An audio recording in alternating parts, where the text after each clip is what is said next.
우리는 지난 시간에 골로새서의 전반부 말씀을 함께 나누었습니다. 이제 골로새 교회는 바울이 개척한 교회도 아니고 바울이 가본 적도 없는 교회입니다. 그럼에도 불구하고 바울이 지금 로마의 감옥에 갇혀서 골로새 교회의 편지를 쓰게 된 이유는 골로새 교회에서 파송을 받은 에바브라라는 사람 때문입니다. 에바브라는 이 소아시아에 있는 이 골로새로부터 로마에 있는 바울까지 찾아가게 되었습니다. 에바브라가 바울에게 들려준 문제는 그가 바울을 찾아온 거리만큼이나 상당히 심각하고 무거운 것들이었습니다. 바울은 이 에바브라의 이야기를 다 듣고 나서 이제 편지를 쓰게 되는데, 편지의 서두에 두 가지의 것을 이 골로새 교회를 위해서 기도하고 있다라고 쓰고 있습니다. 물론 성경에는 실제로 두 가지라는 말이 쓰여 있진 않습니다.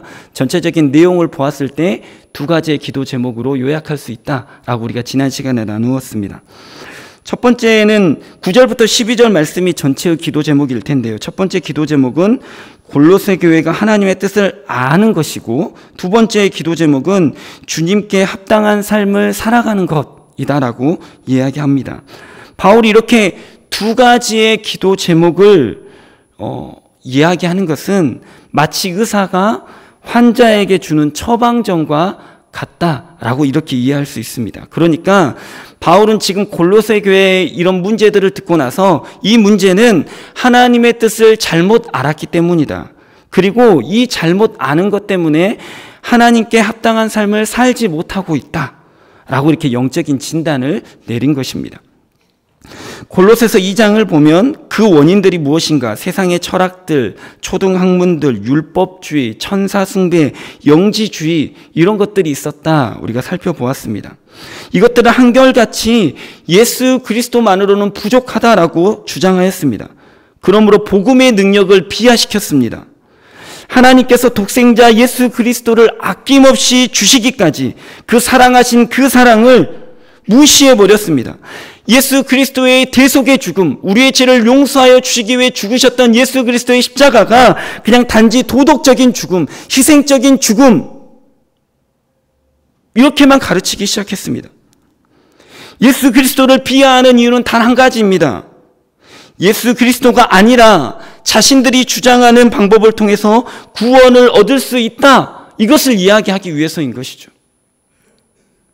바울은 그것들에 대해서 분명하게 말합니다. 영지주의와 세상 철학이 제시하는 방법으로 구원을 얻을 수 없습니다. 오직 예수 그리스도만으로 구원을 얻습니다.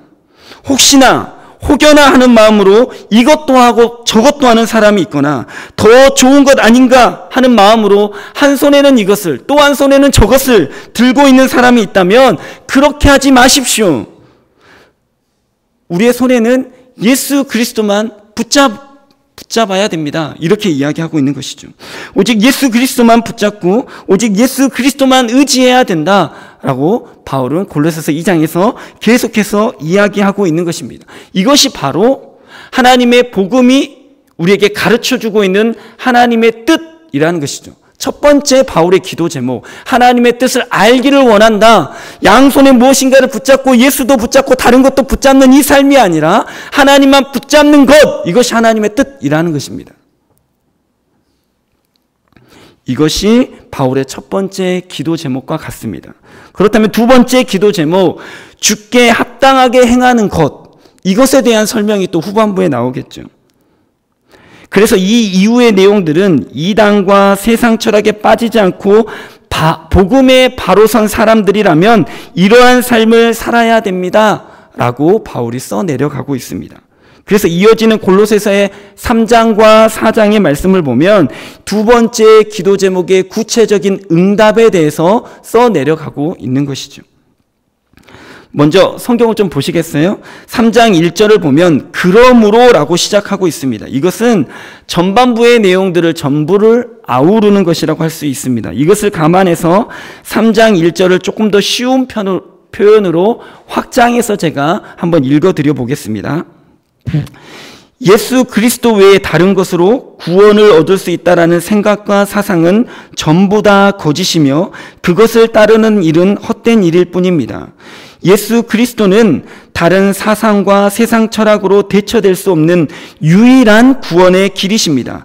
그러므로 그것을 진실로 믿는 우리는 이제 예수 그리스도와 함께 부활에 동참하게 되었습니다. 그래서 우리는 하나님의 영광의 보좌 우편에 앉아 계신 그리스도만 구하며 살아가야 합니다.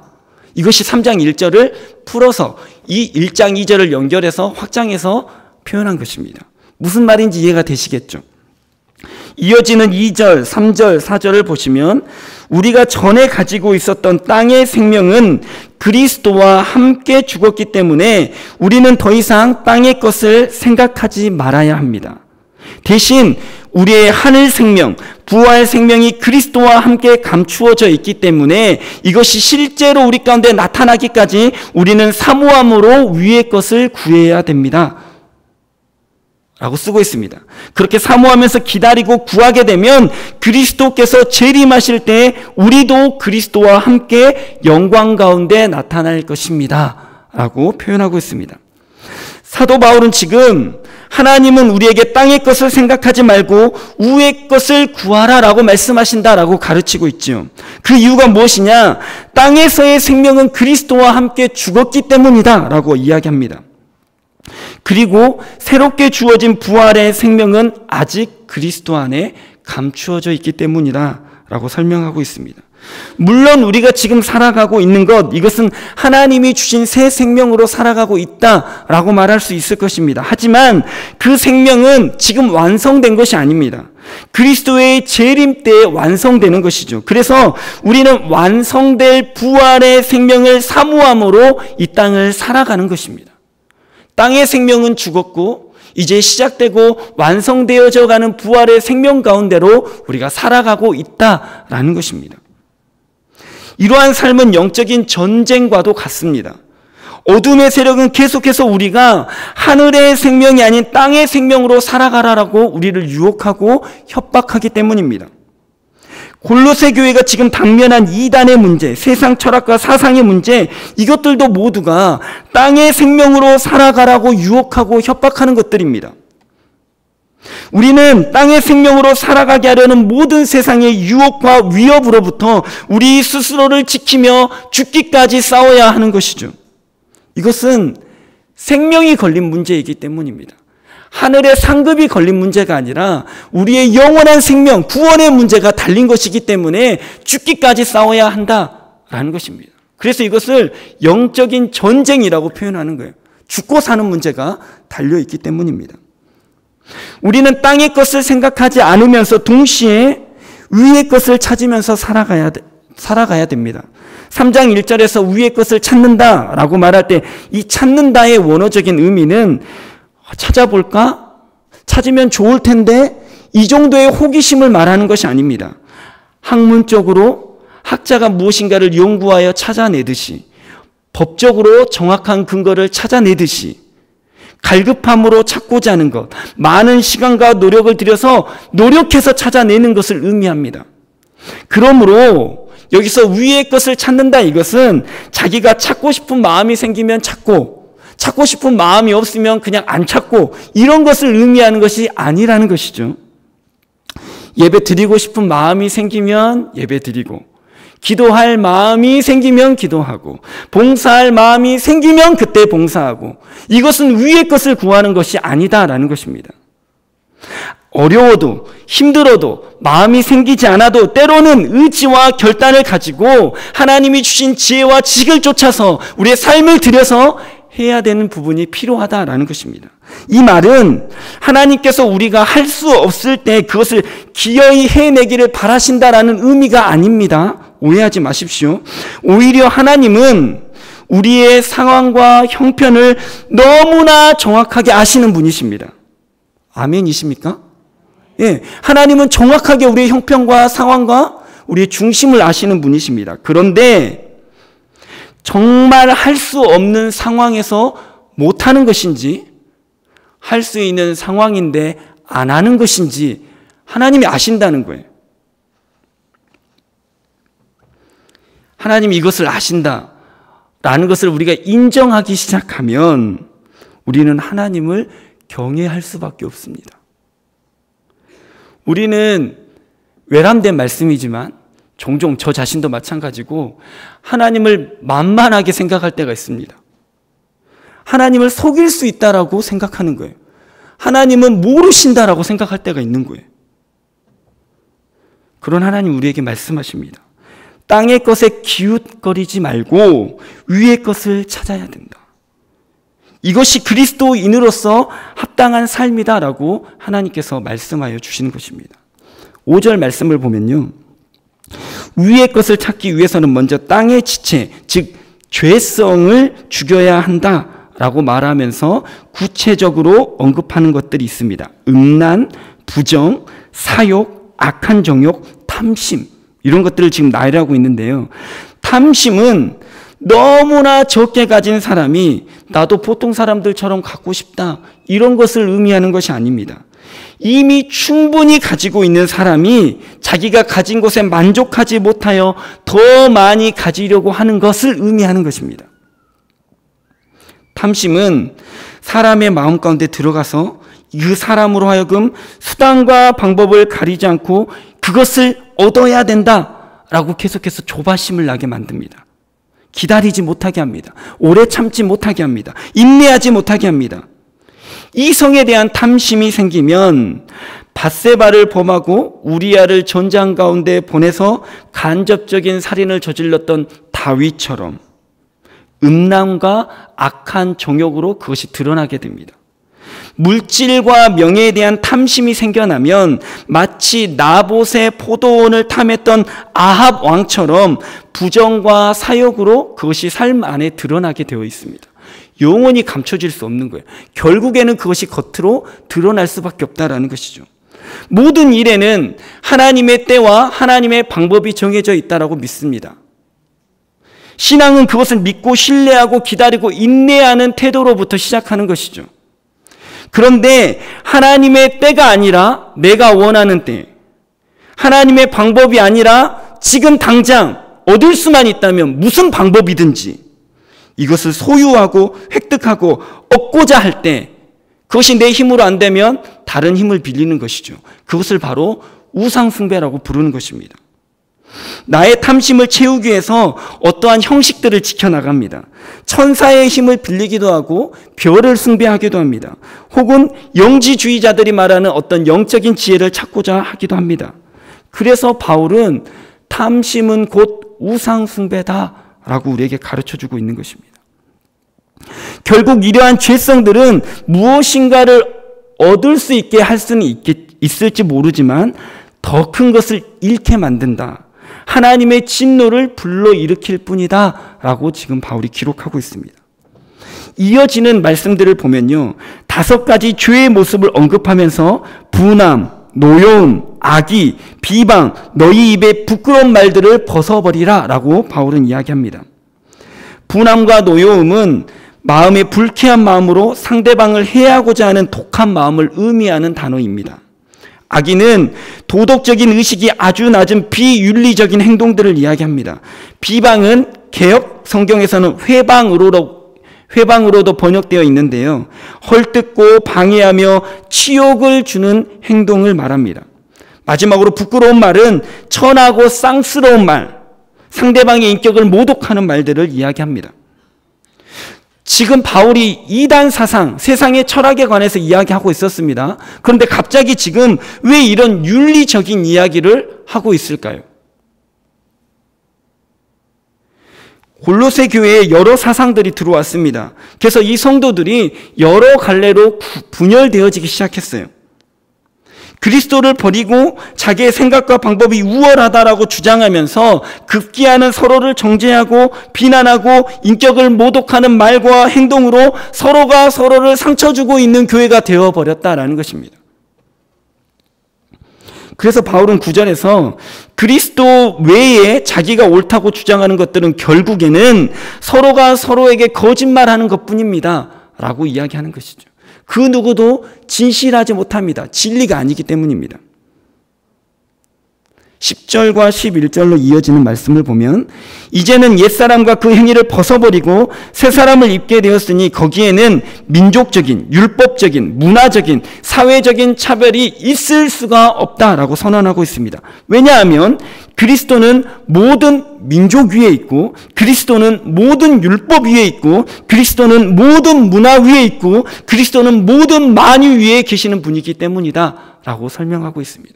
그래서 그리스도 안으로 모이면 다른 어떠한 것으로 우리는 갈려지지 않는다, 차별되지 않는다, 평등하다, 똑같다, 서로 모두가 존귀하다 라고 이야기하는 것입니다. 12절 말씀, 그래서 그리스도 아래 속하게 된 이 세 사람들은 하나님이 택하신 사람, 거룩하고 사랑받는 자입니다. 자기의 정체성이 이렇게 설명되는 것입니다. 하나님이 택하신 사람들은 하나님께서 거룩하게 하셨습니다. 그리고 예수 그리스도를 통해 주시는 무한한 사랑을 받았음을 알고 살아갑니다. 그래서 이 받은 넘치는 사랑 때문에 구별된 삶을 자연스럽게 살아가고자 한다는 것입니다. 이것은 우리의 모든 관계와 사역 안에서 긍휼이라는 모습으로, 자비라는 모습으로, 겸손과 온유와 오래 참음이라는 모습으로 드러나게 됩니다. 탐심이 이와 같은 모습으로 드러났던 것처럼 하나님께 받은 거룩함과 사랑이 이와 같은 성품으로 드러난다라는 것이죠. 절대 감추어지지 않는다라는 것입니다. 그래서 이단 사상과 세상 철학 등에 빠져 있는 사람들이 자기의 주장을 하면서 서로 상처 주고 악을 행했던 것과 달리 그리스도 안에 있어서 새 사람을 입은 사람들은 하나님의 성품으로 13절과 14절의 말씀, 용납하고 용서하고 사랑을 더해야 된다라고 권면합니다. 이렇게 할 수 있는 원인이 무엇인가? 이렇게 할 수 있는 원동력이 무엇인가? 예수님이 먼저 우리를 용납하시고 예수님이 먼저 우리를 용서하시고 예수님이 먼저 우리를 사랑하셨기 때문이다 라고 말합니다. 우리는 우리가 경험하지 못한 것을 할 수 없습니다. 예수님으로부터 그것을 받고 경험했기 때문에 이제 그것을 할 수 있게 된다. 야, 이렇게 했으니까 이렇게 따라해봐 라고 말씀하시는 거예요. 용납하고 용서하고 사랑하라. 이것은 결코 악을 동조하거나 방관하라는 의미가 아닙니다. 악을 이기기 위해서 더 큰 악을 저질러서는 안 된다라는 가르침입니다. 오히려 악을 선으로 이겨야 된다라는 큰 도전과 권면의 말씀인 것이죠. 우상 숭배자들, 세상의 철학들, 율법주의자들, 그들은 자기의 옳음을 드러내기 위해서 악한 방법도 서슴지 않고 사용했습니다. 서로 상처받든지 말든지 교회가 깨지고 분열되든지 말든지 자기의 주장만 핏대를 세워가면서 주장한 거예요. 하지만 그러한 모든 태도들은 스스로가 가짜임을 증명하는 것이죠. 자기들이 궁극의 선이다, 자기들이 구원의 방법이다 라고 말하면서 악을 행해요. 그럼 가짜라는 것을 증명하는 거잖아요. 그렇기 때문에 참 진리를 믿는 너희, 골로새 교회의 성도들은, 참 구원이신 예수 그리스도를 믿는 너희들은 아무리 느리고 더디 걸린다 할지라도 악을 악으로 대적하지 말고 악을 악으로 이기려고 하지 말고 예수님이 악을 선으로 이기신 것처럼 너희도 선으로 악을 이겨야 된다라고 권면하고 있는 것입니다. 그래서 15절 말씀이 이어집니다. 그리스도의 평강이 너희 마음을 주장하게 하라. 주장하다라는 말의 원문을 살펴보면요, 심판자가 정확한 룰로 판정하는 것을 의미합니다. 즉 무엇인가를 선택하는 기준이 그리스도의 평강이 되어야 한다라는 의미입니다. 우리가 무엇인가를 선택하고 포기해야 되는 어떤 상황들이 있다면 그때의 기준은 이것이 나한테 얼마나 이익이 되지? 이것이 나를 얼마나 편하게 하지? 이것이 아니라 그리스도의 평강을 기준으로 선택하기도 하고 포기하기도 해야 된다라는 의미입니다. 그렇다면 내 안에 생기는 이러한 평강들이 있을 텐데 그리스도가 주는 평강과 내 안에서 생겨난 내가 만들어내는 가짜 평강하고 이것을 어떻게 구별해낼 것인가? 이것이 문제겠죠. 이어지는 말씀을 보면요, 우리는 그 해답을 얻을 수 있습니다. 우리는 평강을 위하여 한 몸으로 부르심을 받았으니 감사하라라고 말씀하고 있습니다. 한 몸으로 부르심을 받았다라는 것은 우리가 그리스도를 머리로 하는 교회의 지체로서의 한 몸으로 부르심을 받았다라는 것을 의심할 여지가 없습니다. 즉 그리스도의 평강을 추구하는 일은 교회의 하나됨과 연합함을 지켜나가는 일이어야만 한다라는 것이죠. 사단은 하나됨을 계속해서 깨려고 합니다. 할 수만 있으면 돈으로, 할 수만 있으면 직분으로, 할 수만 있으면 자존심으로, 할 수만 있으면 여러 가지 이유를 다 들어서라도 교회를 분열시키려고 합니다.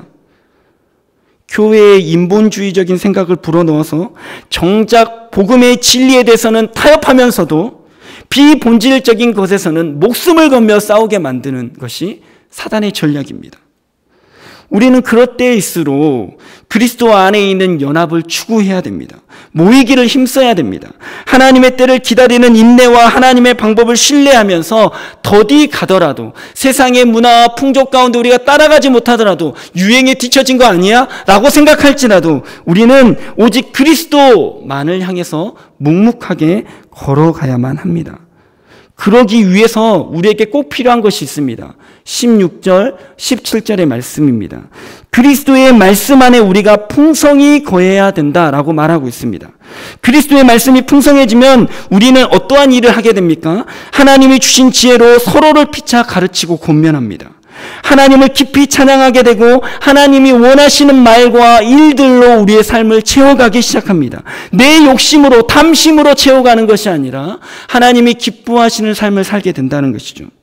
저는 이러한 신앙 공동체를 사모합니다.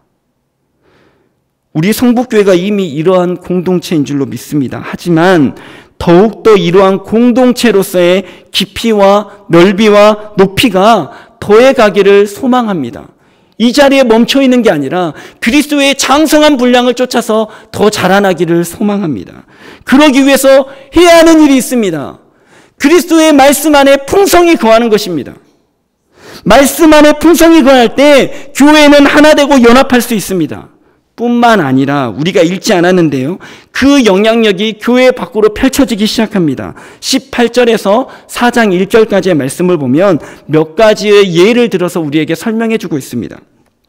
먼저는 가정의 변화입니다. 18절 보면요. 아내들에게 말하죠. 남편들에게 복종하는 것이 주 안에서 마땅하다. 우리 아내분들, 남편분들에게 복종하십시오. 제 말이 아니라 이거 성경이에요. 성경이에요. 아멘 크게 해주십시오. 우리 아내분들, 남편분들에게 복종하십시오. 감사합니다. 안 되면 육신을 쳐서라도 복종시키셔야 돼요. 남편에게 복종이 안 되는 이유가 무엇입니까? 오늘 말씀을 보면요. 말씀 안에 풍성히 거하지 않기 때문이에요. 누가요? 아내가요.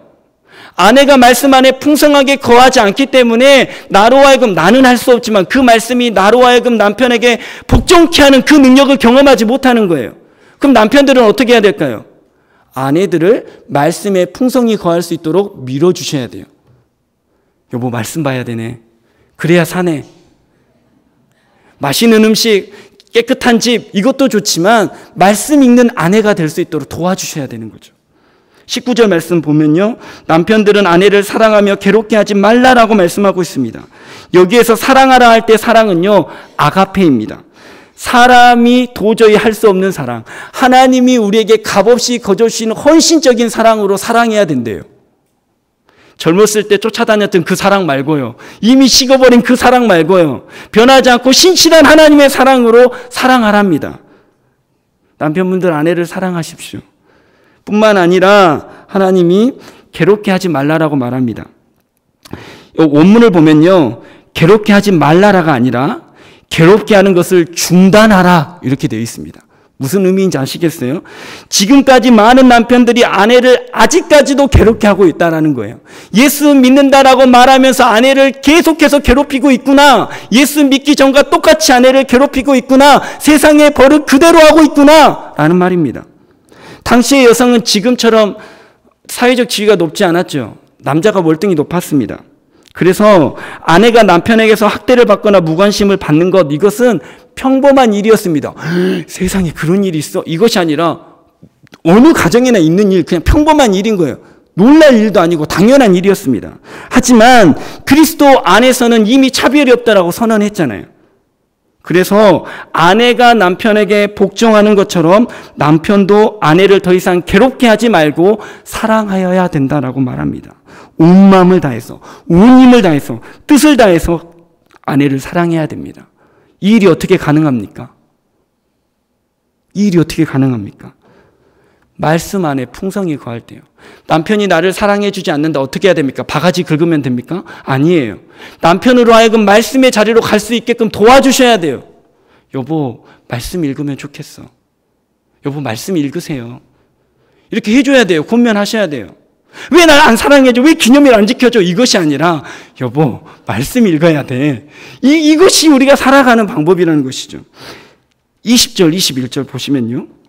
자녀들은 부모에게 순종하고 부모는 자녀를 낙심하지 않도록 노엽게 하지 않아야 된다라고 말합니다. 언제 그런 부모와 자녀의 관계가 될 수 있습니까?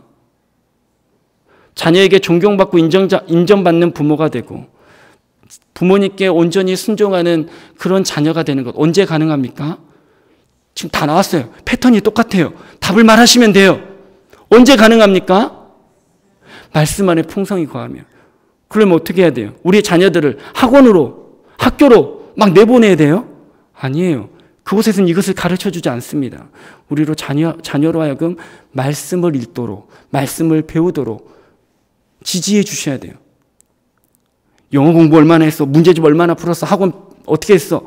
이것을 체크하는 것이 아니라 하나님의 말씀을 같이 공유하고 나누고 공부하고 가르쳐야 됩니다. 그러면 아이들이 말씀 안에, 말씀에서 부모님을 공경하라고 가르치는데, 말씀 안에서 자녀를 이렇게 양육하라고 가르치는데 어떻게 그 부모가, 그 자녀가 안 되죠. 그럴 수 없는 것이죠. 말씀이 살아 움직이면 우리의 가정이 그렇게 변한 줄로 믿습니다. 이어지는 22절, 23절 보면요. 이제는 가정을 넘어서서 사회로 나아갑니다. 종들에게 말합니다. 눈 가림만으로 일하지 말고 주를 두려워하는 마음으로 성실하게 일해라. 교회에 사는 봉사 이야기하는 거 아닙니다. 직업으로 생계를 유지하기 위해서 하는 노동을 의미하는 것입니다. 그러한 노동을 할 때에도 주를 두려워하는 마음으로 해야 된답니다. 교회 일은 성실히 감당하는데 직장 생활은 대충대충 한다. 있을 수 없는 일이라는 거예요. 교회 일하면 하늘에 상이 있으니까 세상 일은 뭐 대충대충. 이럴 수 없다는 것입니다. 충성되이 감당하면 24절 말씀 보십시오. 그것이 생계를 위한 일일지라도 하나님께서 주시는 무엇이 있다고 말합니까? 기업에 상이 있다라고 말합니다. 사실은 나 먹고 살고자 했던 일이지만 그것을 죽게 하듯이 성실하게 감당하면 하나님께서 그것까지도 기업에 상을 주신다라고 말합니다. 교회 일 열심히 하고 밖에 가서는 대충대충 하고 절대 그리스도인은 그러한 삶을 살 수 없습니다. 교회 일도 충성되이 감당하고 사회에서 맡겨진 직분도 충성되이 감당하는 것이죠. 그러나 좀 길게 나와 있습니다. 이 부분은 자기에게 맡겨진 일에 게으른 사람, 책임을 다하지 않는 사람, 일을 적게 하면서 많이 받으려고 하는 사람, 자기 일을 다른 사람에게 미루는 사람, 힘들다고 핑계만 대는 사람, 이 사람들에게 하나님께서 뭐라고 말씀하십니까? 25절이에요. 불의를 행하는 자는 불의의 보응을 받게 될 것이다. 교회 일 아닙니다. 교회 일 아닙니다. 지금 자기의 노동을 이야기하는 것입니다. 직업을 이야기하는 것입니다. 사람들은 속아서 모르고 넘어갈 수 있을지라도 하나님께서는 처음 말씀드렸죠. 중심을 정확히 알고 계시기 때문에 결코 속지 않으신다는 거예요. 그 행한 불의의 보응을 반드시 받게 될 것이다. 경고하고 계십니다. 경고하고 계세요. 골로새 교회에 이런 사람들이 있었다는 거죠. 있었다는 거예요. 4장 1절에 보면 상전들에게 주시는 말씀도 동일합니다. 그래서 짧게 요약되어 있는데요. 종들을 함부로 대하거나 적게 주려는 마음으로 대하지 말고 의와 공평을 베풀라. 왜냐하면 하늘의 성전이 너희의 상전이 하늘에도 계시기 때문이다. 너희는 상전이라고만 생각하지 마라. 너희도 똑같이 종이다. 진짜 우리의 주인이 하늘에 있지 않냐? 그리스도가 보고 있지 않냐? 너의 마음의 중심을 알고 있는 하나님이 계시지 않냐? 라고 말씀하고 있는 것이죠. 성실한 종이 되어지는 것, 의와 공평을 베푸는 주인이 되는 것, 이 일은 어떻게 가능한 것입니까? 어떻게 가능한 것입니까? 말씀의 풍성이 거할 때 가능한 것입니다. 왜 우리나라가 죄송합니다만 이 모양 이 꼴이 되었습니까? 지식이 부족해서입니까? 과학기술이 발전하지 않았기 때문입니까? 똑똑한 사람들이 없기 때문입니까? 아닙니다. 아니에요. 말씀의 풍성이 거하지 않기 때문입니다. 말씀의 풍성이 거하지 않기 때문이에요. 골로새 교회는 이단과 세상의 철학으로 진리에 흔들리고 있었습니다. 교회가 분열되는 문제를 겪고 있었습니다. 그런데 왜 이런 일들이 벌어지냐? 왜 복음의 진리의 굳건히 서지 못하고 진리를 분별하지 못하고 있느냐? 왜 교회의 성도들이 있으면서 여전히 땅의 것을 구하며 죄의 습성대로 교회를 분열시키는 일 가운데 자신의 삶이 쓰여지고 있는가? 교회 밖에서는 엽기적인 가정들을 만들어내고 엽기적인 사회적인 관계를 만들어내고 있는가? 성도라는 사람이 세상에 나가서 빛과 소금의 역할을 감당하지 못하고 똑같이 세상의 사람들과 그렇게 그런 모습으로 살아가고 있는가? 하나님 안 믿는 사람들의 이야기가 아닙니다. 하나님을 믿고 있는 골로새 교회의 이야기입니다. 골로새 교회의 성도들의 이야기입니다. 왜 이런 일들이 벌어집니까?